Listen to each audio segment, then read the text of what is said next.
Hello, welcome to my studio. My name is Matthew Palmer, and in this video we're going to do a bit of a product review of the Matthew Palmer tree and texture brushes, how to use them, what they're all about, and are they actually any good? Let's take a look over at what we've got here. We've got the palette here of all my natural colours, and these are the original tree and texture brushes. Now I'm very proud because way back in the late 90s, 1998, 99, I went to a brush company and asked if we could manufacture a single tree and texture brush, and I gave them the blueprint, and this is a modern version, a 27-year-old update on that brush. And the brush has not really changed much. It's got a bit thicker, slightly better quality hair, that kind of thing. But this Matthew Palmer tree brush medium is the original one that came out in the late 90s. Lots of other artists have copied them over the years, lots of brush manufacturers, but this is still the original and best one. Made with natural hair. This set actually comes with 3 brushes, so you get 3 brushes in the set now. So what you get is you get a small, medium and large, and each brush is designed for a particular task. So the small is good for hedgerows, things like that. The medium for obviously medium-sized trees, and close-up larger trees you'd use the large. They're all exactly the same brush, but they've all got the special shape to them. You can see it better on the largest one. Can you see how it's got this lovely sort of angle to it? And it's got like a slope. Now that slope is perfect for when you're painting on a sheet of watercolour paper. So the angle is basically a natural way of holding your brush in your hand, if that makes sense. And that's a great way of working, a really good way of working. So when you're stippling, because it's basically a fancy stipple brush, but they are so popular. People absolutely love these brushes. They work really well. And I want to show you, what they're all about, how they work, that kind of thing. Now this is the original set, which comes in this lovely packet here with a few instructions on the back. And let's take a look at them in action. Now, if we pop them just to one side, what I've got here is I've got some water, I've got some kitchen paper, and I've got my range of my own watercolour paints. I've got my own range of paints here, Matthew Palmer colours. We'll talk about those in a future review video. But let's take a look at all 3 brushes in action and see how they actually work, how they perform. We'll start with the small one. Give it a rinse, and let's take some natural green. This is the darkest of the greens, and we'll mix it into the brush like so. Give it a stipple. Now this is how you'd use the brush. So you'd mix it into the brush, give it a stipple. You shouldn't need much water, just enough water to make the paint flow. It's always good to have a bit of kitchen paper to give it a little tap on the side, just to remove that excess. Now if I take this scrap piece of paper here and we shoot over to this sheet of watercolour paper. Now if I put this here and if I stipple along that edge of card, you can see why the smallest one is good for doing hedgerows. You can raise the height a little bit, you can vary the height, you can vary the shape, the size of the brush, but all the time I'm using this flat edge of the brush to stipple, and that, as you can see here, is making this work really well. And of course if we remove the card, you've got that nice hedgerow. So imagine that being placed in I'm just going to pop a bit of a tilt. Imagine that being placed underneath a scene or something like that. That'd work really well. You could use the brush in different shapes. I mean, just then I used the flat of the brush, and that was perfect for doing the stipple across. But if I turn the brush upside down, you're going to be using the thin edge.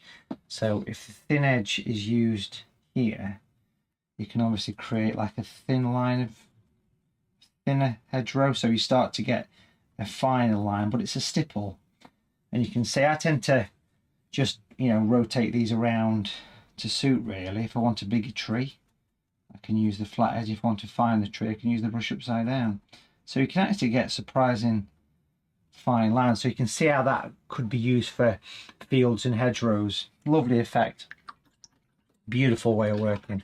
That's a small tree brush, good for distant trees, hedgerows. The medium size, let's have a go with this one, because this is the original one dating right back to the 90s. We're going to use this one here in all its glory. We're going to use this strong green colour. This is called natural green here, and I think what we're going to do here is make sure that colour is really thick, really heavy, really strong. Like I say, you don't want much water. You don't want much water with this. I'm actually going to take a bit of masking tape to test this one. I'm going to pop it. I'll pop a bit of masking tape just there. So imagine you've got a line of trees across the horizon or something like that. What would be good here would be to use this strong green. Again, always give it a tap on tissue. It just makes sense. Just makes sense to do that. And then what I'd do is I would use this to go along to create some shadows. So you can see it's just a larger version of this, but with every little tap of the brush, you get those individual leaf. Now, if we go up a little bit in a couple of places, maybe 3 places, you can see how we've got this weird looking structure. Bear with me. And it's a tree, it'll grow on you. Clean the brush really well. Clean the brush really well. And then we're going to use natural green light, which is just a light green, obviously. We could use that colour. Again, a little bit of a stipple. Doesn't want much water. You can see how I'm sort of squashing the brush. But look how it's gone all lovely and spiky, and that's what you want. A little tap on tissue can really help here. Now, if we use the lighter green to blend in on the other side of these trees, you can see how easy you can create almost a 3-dimensional looking tree. You can see the light and dark shades really nicely working together there. So you've created, you know, mid-ground trees, but with every tap of that brush, you're giving yourself more and more texture, and having the light and dark shapes in them works really, really well. And what we can do here is we can come back to the darker green, make it nice and thick. You can make it even darker actually by putting some grey, some natural grey with it. So if we put some grey in there as well, that's lovely and dark now. Quite strong, just a tiny bit of water. This is tube watercolour, so it does, you know, give you the strength in colour here.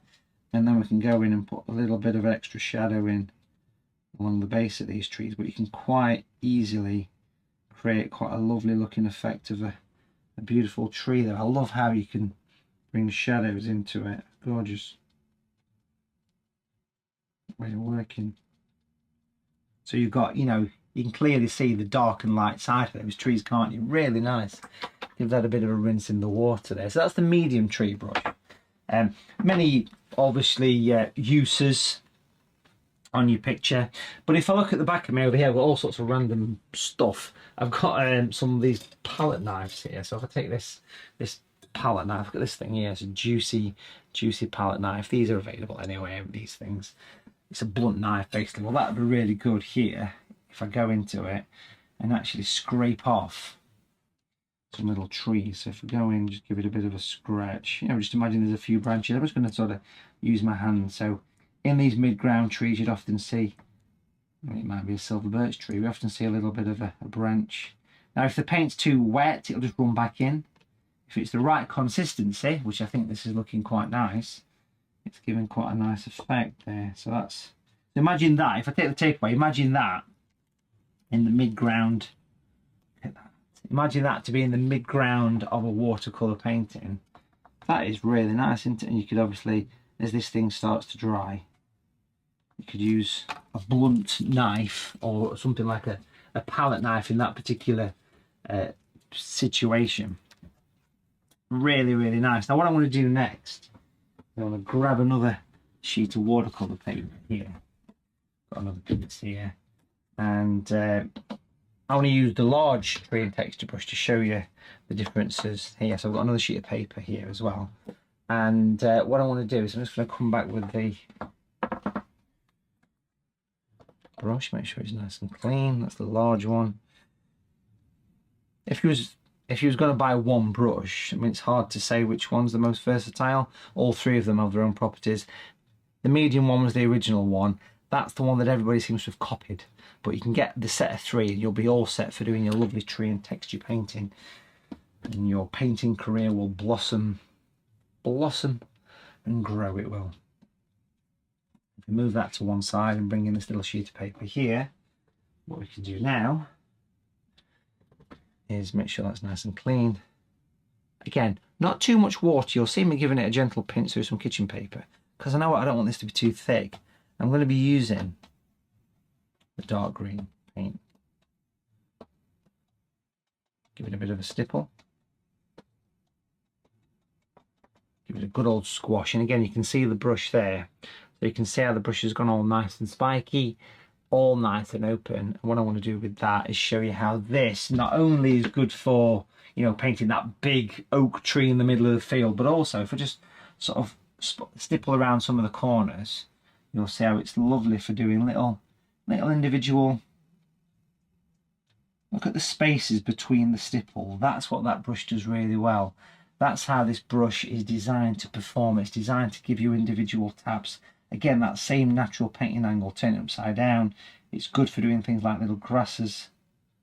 Little grasses you can bring in there. Little flicks of your brush just to make it look as though there's animal hair, think grasses, that kind of thing. Beautiful, beautiful, beautiful thing to do. Now, onto this big tree then. What I want to do is I want to stipple one side of it, but with a more open leaf. So I'm just going to do the left side in this particular case, like so. Let's pop this on a board so it doesn't reflect the light as much. We'll bring the board back here. And I tend to pop that just underneath because my studio just tends to reflect the wet paint. There we go. So that's going to be my darker side of a tree. Jump back over to the palette, clean the brush really well. Remember, it's not just about trees, this brush, you know, it's a tree and texture brush, so you can use it for animal fur and all sorts of cool, quirky stuff. It's amazing the amount of uses that you can come up with for brushes like these. And then now I've got the lighter side, which I want to mix with the darker side, so basically 1/2 dark, 1/2 light. So a quick and easy way of painting a tree. Beautiful, that, so you can see, can't you, quite clearly if we give it a tilt to the light while the paint's still a bit damp. Look how I can merge the colours together. Beautiful. So you can see that lovely shadow and light side of a tree. Now you can start to bring in more than one brush, and this is where it gets more interesting. So when I'm talking about sort of doing a review of these, you know, if I move into the small brush, let's have a look how you can use them all together. So using just the darker green now, what we do here, while things are a little bit damp still, make sure you've got the tissue, you can drop in some shadows going from the light side to the dark side, because trees have these in and outs, don't they? So you can see the foliage. If I give it a tilt, can you see those in and outs there? It looks really, really nice. Now, what I'd do here is I'd move over to a normal paint brush. I'm just going to grab a size 6 brush, and I want to mix up some natural grey, which is one of my own colours again, and mix it with some natural brown.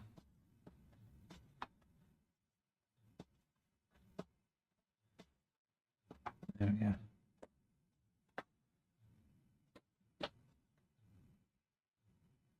Beautiful. Now what we'll do here is we'll go in, we'll paint in a trunk of this tree. I just want it to disappear basically into the foliage, just to give it some idea. You'd see that more so on the dark areas. So the paint is you can see the paint's very strong. It's very, very thick. It needs to be very thick for this to do its job. And you can control the flow by tapping away the excess on the kitchen paper. But can you see that little bit of a trunk just coming through there? Sort of weave it through the... You won't really see much in the way of branches, but a little bit is not a bad idea. Just give it that little sense of shadow running through there. And then if I just take whatever green I've got left in my palette, doesn't really matter which one, does it? It's going to pop a little bit of a base on it there. So a simple way of painting a tree. I always think a nice little rustic fence, just to give it that little bit of scale. But there you go, that is a great way of using those tree and texture brushes, and they are lovely. You know, they've been tried and tested by thousands of artists over the years, and it's amazing what you can produce with the brushes. It just takes a lot of the stress away. And for me, when I first design these brushes many years ago. It was a pleasure, you know, and they are so popular. And remember, the original and best tree and texture brushes dating way back to the late 90s.